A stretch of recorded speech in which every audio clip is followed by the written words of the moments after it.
गहन अमावस व्रत कथा। जय श्री हरि दोस्तों, स्वागत है आपका आपके चैनल शिव महिमा में। अगहन मास की अमावस्या तिथि। सनातन धर्म में अगहन मास की अमावस्या का विशेष महत्व है। अमावस्या के दिन पवित्र नदी में स्नान करना चाहिए। साथ ही इस दिन दान भी करना चाहिए। इस दिन पीपल के वृक्ष की उपासना की जाती है। धार्मिक मान्यताओं के अनुसार पीपल के वृक्ष में सभी देवी देवताओं का वास होता है, इसलिए इस दिन पीपल के पेड़ में जल अर्पित करने से सभी मनोकामना पूरी होती हैं।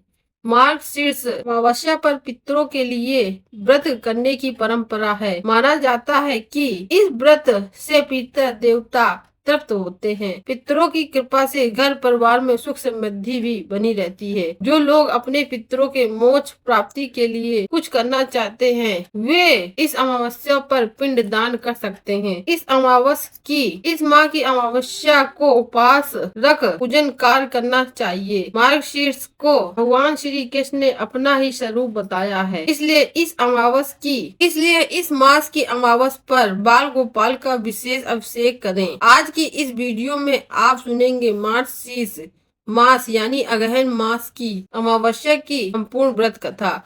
अगर आपको यह कथा अच्छी लगे तो वीडियो को लाइक और शेयर करना ना भूलिएगा। अब आइए श्रवण करते हैं अमावस व्रत की कथा। एक साहूकार के 7 बेटे और 7 बहुओं के साथ एक बेटी भी थी। साहूकार के घर रोज एक जोगी आता था, जिसे साहूकार की बहू भिक्षा देती थी। उस जोगी को वह साहूकार की बेटी भिक्षा देने आती तो वह उससे भिक्षा नहीं लेता था और कहता था कि तेरे भाग में सुहाग की जगह दुर्भाग लिखा है। लड़की को इस जोगी की बात बहुत बुरी लगती और एक दिन वो अपनी माँ से रोते रोते जोगी की बात बताती है।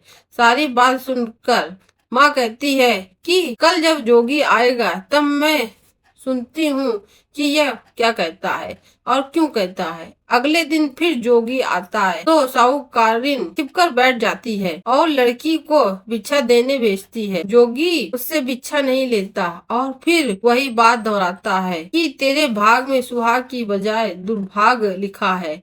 लड़की की माँ बाहर निकल कर आती है और जोगी से कहती है कि एक तो हम तुम्हें भिक्षा देते हैं और तुम हमें गाली देते हो। जोगी कहता है कि मैं गाली नहीं दे रहा हूँ, जो बात सच है वही कह रहा हूँ। इसके भाग में जो लिखा है मैं वही कहता हूँ। सारी बातें सुनने पर लड़की की माँ कहती है कि जब तुझे सारी बात पता है तो इससे बचने का उपाय भी पता होगा। जोगी कहता है कि 7 समंदर पार एक धोबन रहती है जिसका नाम सोना है। वह अमावस्या का व्रत करती है। अगर वह आकर इसे फल दे दे तब उसका दुर्भाग्य टल जाएगा, अन्यथा विवाह के समय सर्प के काटने से इसके पति की मृत्यु हो जाएगी। सारी बात सुनकर माँ रोने लगी और सोना धोबी की तलाश में निकल गई। चलते चलते रास्ते में तेज धूप पड़ रही थी, जिससे बचने के लिए वह एक पीपल के वृक्ष के नीचे बैठ गई। उसी वृक्ष पर एक गरुड़ के बच्चे ने अपने घोंसले में थे। एक सांप आया और गरुड़ के बच्चों को खाने के लिए लपका, लेकिन साहूकार ने उस सांप को मारकर बच्चों की रक्षा की। कुछ देर बाद गरुड़नी आई और सब जगह खून देखकर साहूकारिन को चोट से मारने लगी। साहूकारनी बोली कि एक तो मैं तेरे बच्चे को सांप से बचाया और तू मुझे ही मार रही है। सारी बातें जानने पर गरुड़ी बोली कि तूने मेरे बच्चों की रक्षा की है, इसलिए मांग जो तू मांगना चाहती है। साहूकारनी गरुड़ी से कहती है कि मुझे 7 समंदर पार सोना धोबिन के यहाँ छोड़ दो, और गरुड़ी ने वैसा ही किया। साहूकारिन वहाँ पहुँच तो गई, लेकिन सोचने लगी कि इससे कैसे मनाऊं। सोना धोबिन की 7 बहुएं थी, लेकिन घर में काम को करने के लिए सदा आपस में ही लड़ती झगड़ती थी। रात को जब सो जाते तो ब्रह्माणी साहूकारिन के घर जाती और चुपके से सारा काम करके उजाला होने से पहले चली आती। सारी बहुएं आपस में यही सोचती कि कौन सी बहू है जो सारा काम कर देती है, लेकिन एक दूसरी से पूछने की हिम्मत किसी की नहीं होती। एक दिन सोना धोबिन ने भी सोचा कि आजकल बहुएं लड़ती भी नहीं है और काम भी सारा हो जाता है। सोना धोबी ने सारी बहुओं को बुलाया और पूछा कि आजकल तुम लड़ती भी नहीं हो और घर का सारा काम भी हो जाता है। सोना धोबी ने अपनी बहू से पूछा, घर का सारा काम कौन करता है? बहुएं सास से झूठ कहती हैं कि लड़ाई करने से क्या फायदा, इसलिए वह मिलकर काम कर लेती हैं। सोना धोबी को अपनी बहुओं की बात पर विश्वास नहीं होता है और वह रात में जागकर स्वयं सच देखना चाहती थी कि कौन सारा काम करता है। रात होने पर सोना धोबी छिप कर बैठ जाती है कि देखूं कौन सी बहू काम करती है। रात हुई तो वह देखती है कि एक औरत चुपके से घर में घुस रही है। वह देखती है कि उसने घर का सारा काम कर दिया है और जाने की तैयारी में है। जैसे ही साहूकारीन जाने लगती है तो सोना धोबी उसे रोकती है और पूछती है कि तुम कौन हो और क्या चाहती हो? साहूकारीन कहती है कि पहले तुम वचन दो तब बताऊंगी। सोना धोबी वचन देती है। तब साहूकारीन कहती है, सुहाग लिखा है, लेकिन तुम अमावस्या का व्रत करती हो तो मेरे साथ चलकर उसे सुहाग दे दो। सोना धोबी वचन से बंधी थी तो वह साहूकारीन के साथ चलने को तैयार हो जाती है। जाते हुए सोना धोबी अपने बेटे और बहू से कहती है कि मैं इस औरत के साथ उसकी बेटी को सुहाग देने जा रही हूँ, लेकिन अगर मेरे पीछे से तुम्हारे पिताजी मर जाएं तो उन्हें घी और तेल के कूप में डालकर रख देना। सोना धोबिन साहूकारनी के घर पहुंच जाती है। साहूकारनी अपनी बेटी का विवाह करती है तो फेरों के समय सोना धोबिन कच्चा करवा दूध तथा तार लेकर बैठ जाती है।